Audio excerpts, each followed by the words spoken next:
ನಮಸ್ಕಾರ ಕನ್ನಡಿಗರೇ, welcome to jar ಅನ್ಲಾಕ್ಸ್. ನೋಡಿ, ಇವತ್ತು ನಾನು ನಮ್ಮ ಗೊಲ್ರಟ್ಟಿಲೇ ನಿಂತಿದ್ದೀನಿ. ಇದು ನಮ್ಮ ಗೊಲ್ರಟ್ಟಿ ಮುಂಚೆ ಹೆಂಗಿತ್ತು, ನಾನು ತುಂಬ ಮುಂಚೆ ಎಲ್ಲ ನಾನು ನೋಡಿಲ್ಲ. ಇವತ್ತು ನೋಡ್ತಾ ಇದ್ದೀನಿ. ಫಾರೆಸ್ಟ್ ಆಫೀಸರ್ಸು, ಪೊಲೀಸವರು, ಮೀಡಿಯಾದವರು ಎಲ್ಲರೂ ಬಂದವ್ರೆ, ಜನಗಳು ಬಂದು ನಿಂತವ್ರೆ. ಈಗ ಒಬ್ಬ ವ್ಯಕ್ತಿ ಸತ್ರ ಎಷ್ಟು ಬರ್ತಾರೋ ಬರೋಲ್ಲೋ ಗೊತ್ತಿಲ್ಲ, ಆದರೆ ಒಂದು ಚಿರತೆ ಬಂದೈತೆ, ಅದಕ್ಕೋಸ್ಕರ ಬಂದವ್ರೆ.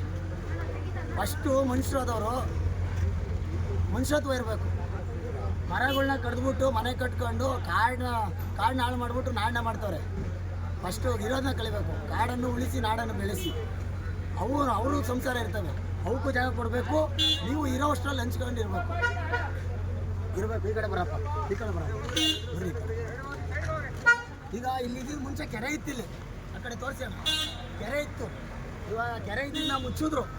ಅವರು ಮನೆಗಳನ್ನ ಎಲ್ಲೆಲ್ಲ ಹೊಡೆದ್ರು, ತಂದರು, ಮುಚ್ಚಿದ್ರು. ಇವನೇನೋ ಸೈಟ್ ಮಾಡೋಣ ಅಂದ್ಕೊಂಡು ಏನೋ ನೋಡಿದ್ರು, ಏನು ಕಥೆನೋ ಗೊತ್ತಿಲ್ಲ, ಕೆರೆನ ಮುಚ್ಚಿದ್ರು. ಈಗ ಮುಂಚೆ ಕಾಯಿನ್ ಬೂತಲ್ಲಿ ಯೂಸ್ ಮಾಡ್ತಾ ಇದ್ರು. ಈಗ 4G 5G ಏನೇನೋ ಬಂತು. ಅದಕ್ಕೆ ಗುಬ್ಬಚ್ಚಿಗಳೇ ಕಾಣಿಸ್ತಾ ಇಲ್ಲ. ಇವತ್ತು ಇಲ್ಲಿ ಕೆರೆ ಇತ್ತು, ಕೊಕ್ಕರೆಗಳು ನೋಡ್ತಾ ಇದ್ವಿ. ಅವು ಸಣ್ಣ ಪುಟ್ಟ ಹಕ್ಕಿ ಪಕ್ಷಿಗಳು ನೀರು ಕುಡಿಯೋವು. ಇವತ್ತು ನೀರು ನಿಂತ್ಕೊಳಕ್ಕೂ ಜಾಗ ಇಲ್ಲ, ಮನುಷ್ಯಗೂ ಕುಡಿಯೋಕೆ ನೀರಿಲ್ಲ, ಹಕ್ಕಿ ಪಕ್ಷಿಗಳಿಗೂ ನೀರಿಲ್ಲ. ಸಾಯ್ತಾವೆ ಹಕ್ಕಿ ಪಕ್ಷಿಗಳು, ಅದೇ ಥರ ಮನುಷ್ಯನು ಸಾಯ್ತಾರೆ. ಫಸ್ಟು ಪ್ರಾಣಿ ಪಕ್ಷಿಗಳಿಗೆ ಪ್ರಕೃತಿಯಿಂದ ಉಸಿರಾಡ್ತೀವಲ್ಲ, ಗಾಳಿ ಬರ್ಬೇಕಂದ್ರೆ ಗಿಡ ಮರಗಳು ಚೆನ್ನಾಗಿರ್ಬೇಕು.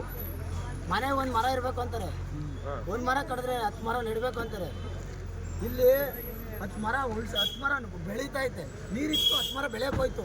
ಅದರಿಂದ ಏನಾಯಿತು, ಚಿರತೆ ಬಂದು ಸೇರ್ಕೊಂಡೈತೆ.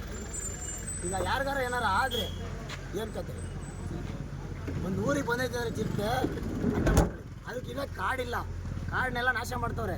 ಅದಕ್ಕೋಸ್ಕರ ಊರಿಗೆ ಬಂದೈತೆ.